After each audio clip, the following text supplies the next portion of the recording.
Ever sit down to study and think, this is pointless?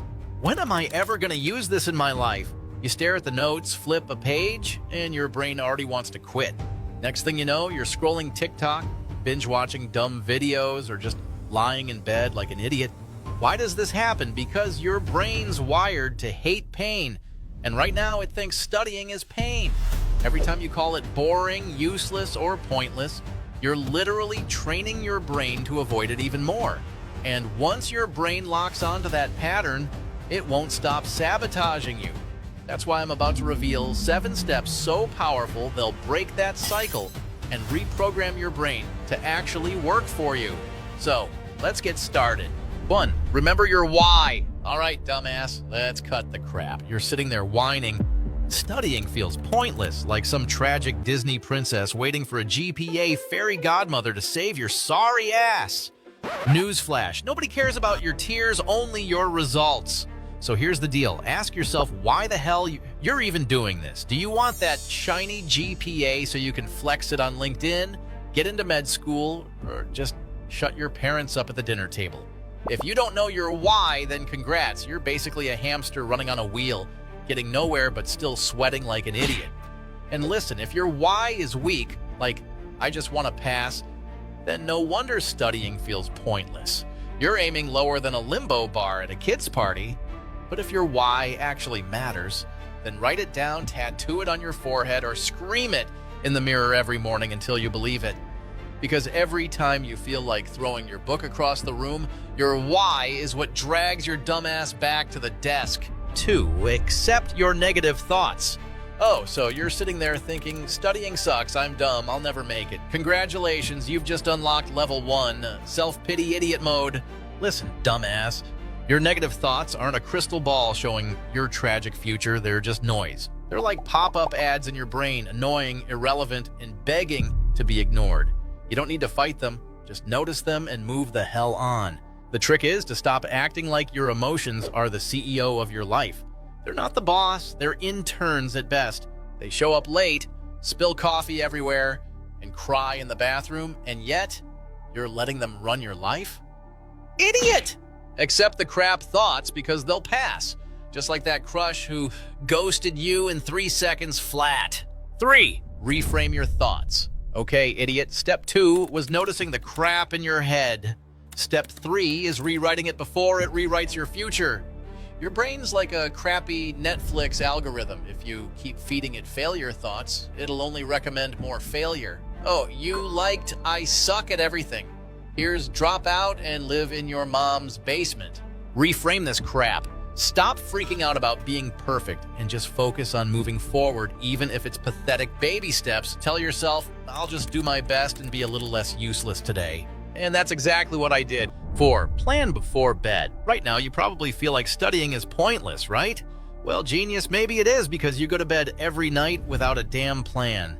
Then you wake up acting like a lost puppy, wasting hours deciding whether to maybe study or rot on TikTok. Idiot! Your brain loves clarity. If you tell it exactly what the hell it's supposed to do tomorrow, you won't feel like a useless potato questioning the meaning of life. So here's how you make that plan. Before bed, write down 3 to 5 specific tasks for the next day. Keep it realistic, aligned with your bigger goals like passing that exam, not just feeling productive.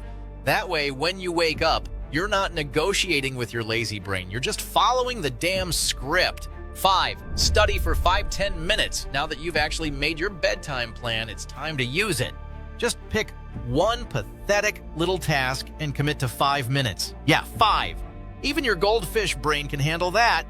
The trick is your brain's too stupid to know the difference between 5 minutes and 3 hours once it gets rolling. You start reading a page and before you know it, you're too busy actually doing work to remember you hate studying. It's like a toddler screaming, "No! I don't want to go to school." But the second you shove it through the classroom door, it shuts up and eats crayons in peace. Same with you. Once you start, the drama vanishes and suddenly you're like, wait, am I actually learning something? Holy crap. And here's the kicker. Even if you really do stop after 5 minutes, you still win. You broke the cycle. You did something. That's how you stop feeling like studying is pointless. Because nothing screams pointless louder than sitting on your ass watching other people's lives on TikTok while your own grades are sinking. 6. Connect studies with interests.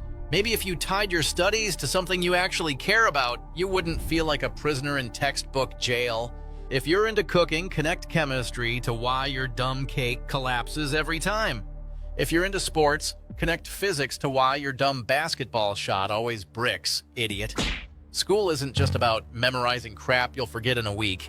It's a giant buffet where you can pick what actually feeds your curiosity. But no, you'd rather sit there whining, what's the point?